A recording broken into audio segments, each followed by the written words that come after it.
Like the rhetoric, I'll read the rhetoric. It says, to uphold the resolution, the affirmative must demonstrate that the use of deadly force is justified as opposed to viewing merely excuse because excuses admit the fact that deadly force is morally impermissible, albeit not blameworthy. That's all he has to do. If he meets my standard, that's sufficient. It doesn't have to win the AC. That is literally a sufficient standard. There is no abuse. There's no possibility of like I meet the interpretation because I'm not running multiple burdens that link to one necessary and sufficient standard. That is the rhetoric of the interpretation. I don't do that because I'm only running a sufficient standard. The argument that talks about if possible, if there is an insufficient standard, that's going to be the Bell evidence. That would only be the one insufficient standard. So I'm meeting the interpretation that if you think of the Bell as a standard, I would argue that it is not a standard because it's just an argument of functions that turn that operates on the AC. But if you think of it as a different necessary and sufficient burden, that is the only one that's insufficient. The NC is certainly sufficient. He doesn't ask whether it's sufficient at all. He can literally have just proved that this is justified and not an excuse, and that would have been enough for him to win the round because the other arguments don't matter because they operate under the AC standard. So if he's just meeting my standard, that would have been enough for him. He doesn't ask about this cross-examination. CX checks. So the fact that he doesn't ask me about this means that the violation goes away. But then, even if that's me enough, I'm like,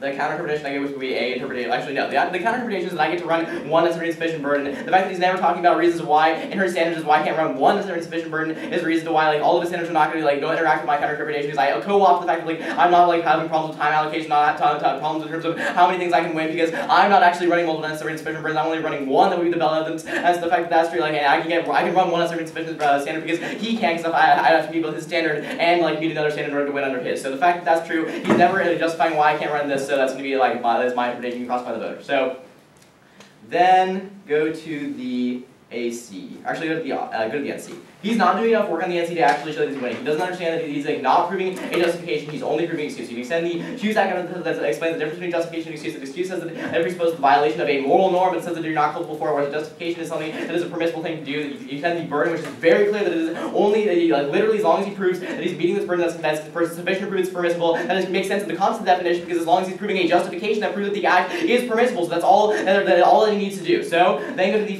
Fair's Act evidence. First, it's going to be a really big problem for him because he doesn't understand that like the way that the way that he talks about the way that we're viewing domestic violence shows that he can never actually show that this is going to be a justification. He said Fair's Act says that a defender believes defensive action is both necessary and proportionate. He's mistaken about the necessity of defensive action and about the gravity of this subjective theory of punishment can only excuse an action because we're talking about the actor and is not talking about the action itself. It's not justifying the action. He said the Dressler 2 evidence says that or Dressler 3 that says that when we talk about a battered woman or a victim when they kill in certain cases, we're talking about justification that focuses on the actor's excuses, focus on the actor's all the opposite extent. He's talking about like the right evidence is only talking about the mindset of the actor, and the Donovan evidence, which is going to be a problem for him, is only talking about the mindset of the actor. He is not talking about the justification of the act itself. He's not explaining evidence about how this actually justifies the act itself. So the fact that that's going to be true means it's going to be a big problem for him in terms of actually explaining how under subjectivist interpretation of what we look, what perspective we use when we talk about domestic violence is there's no possibility to actually prove that this is a justification. You can only prove it's an excuse. So I'm going to be winning on the NC. The only thing that's like potentially that he's like he does against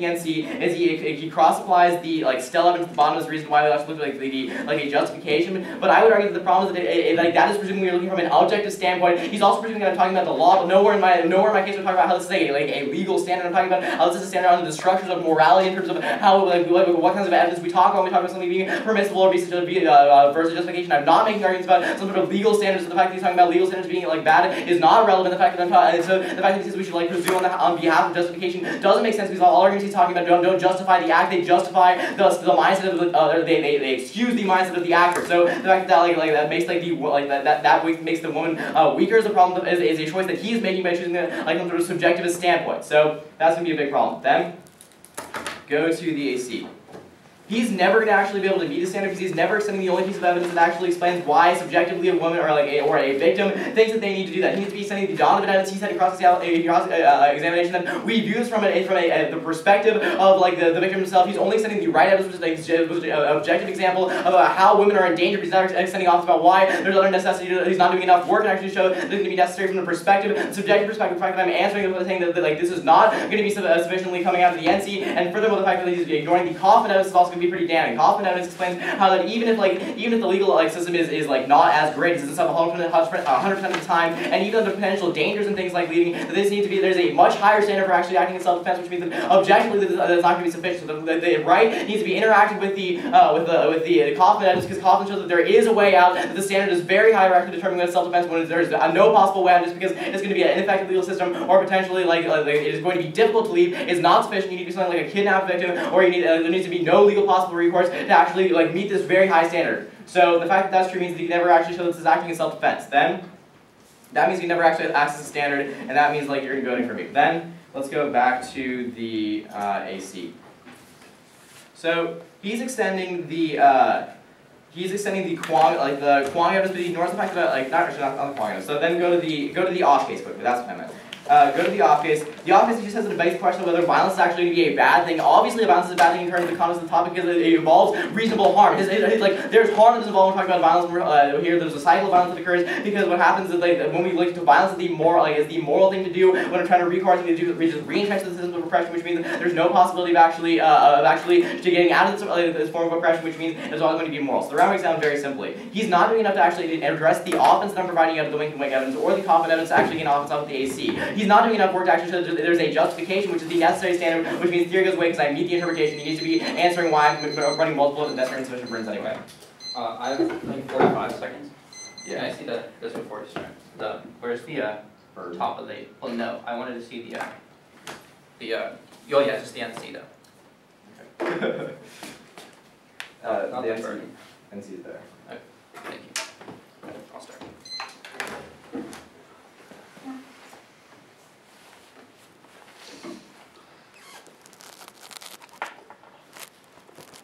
So this burden is, to uphold the resolution, the affirmative must demonstrate that the use of deadly force is justified as opposed to merely being excused, right? Yep, and as long as you prove it's justified, then it's permissible, right? So Okay.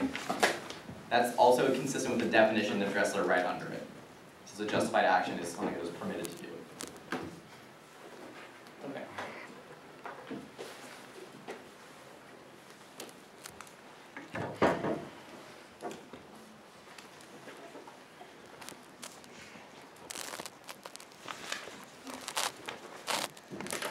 Okay. So, starting on the theory, then on stealth at the bottom. And I think those are the two things that we're going to cover. So, but we'll see. Alright, ready? It's going to be a quick overview at first. Okay. The problem with the wording of the burden is he said I have to prove that it is justified. There's a difference between proving that something is justified and that we ought to use a justification defense. At the point where I say that he is defending that we should use an excuse defense, and I say that we have to use a justification defense, that doesn't mean I'm actually proving that it is justified. That just means I'm setting up a framework for justification. That means I have to take the extra step of actually proving the permissibility of the action under the justification defense as opposed to just using the justification defense. The fact that he just says this burden does not mean that is what the burden actually is, because my argument is that I still have to go through both arguments. He is conceding that he's wanting one necessary but insufficient burden on the argument. So extend the interpretation of the burdens must link one necessary and insufficient stand. The violation that one he's raising the excuse stand. The fact that he says we should operate under excuse. If I say that we ought to operate under justification, that does not mean that I have already justified the permissibility of the action. That just means we operate in the justification paradigm. He is just shifting out of the original interpretation. They should give me leeway on this question because he is not clarifying these arguments in the last speech. Then the second violation is that he's running the evidence that says that on the necessity stand that he can use that he can prove that the moral force is necessary rather than permissible. Even if he says that this functions under the AC or as a response to the AC, that is still insufficient because he says that even if I prove that we have permissibility or that all of my actions are good or linked to my stand, that we should just use necessity because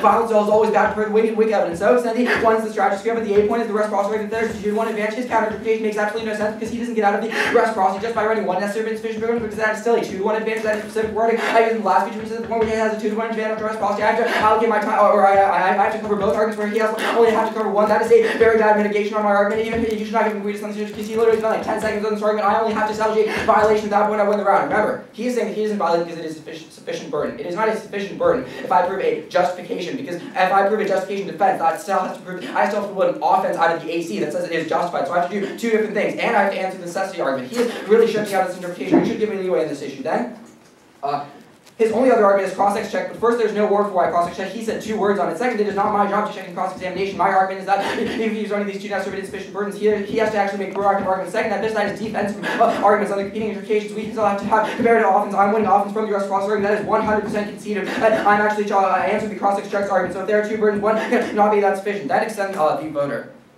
Except for of fairness, he's conceding the fairness is part of the way that the judge has to call things based on fairness. Then extend the reasonability, always build judgment convention when something becomes reasonable competing interpretation. You should drop the debate because the time allocation, time harmed on other parts of the flow. That means you're voting on theory. Go to the still evidence at the bottom of the AC. Extend that the justification for force preemptively diffuse the power hierarchy. Then gender's domestic violence. This creates a justification defense because it means that one, the aggressor, we should use a justification defense as opposed to an excuse defense because one, the aggressor perceives women as weaker. Second, women are more fluid. And third, they want to make law more objective and less flawed exercise. And judge the way you should do comparisons is that he's saying that I'm not proving an excuse, I'm not proving a justification defense, but he is dropping an argument that says that you should use a justification defense if his burden is sufficient. If you think that I'm not winning there, then he is 100% dropping the still evidence at the bottom of the case that says that and I'm doing weighing analysis against this evidence, which is at the point where I'm doing weighing. You should not give him any leeway in this question. I'm still doing it. You should use a excuse defense. His extension of the flaws on evidence or whatever that says subjective theories, subjective theories always do that. He still has to compare that against the extension of the still evidence. At the point where still evidence still has weighing on it, you should not give him any leeway in this question, which is why the range I stand on in terms of theory and then in terms of substance.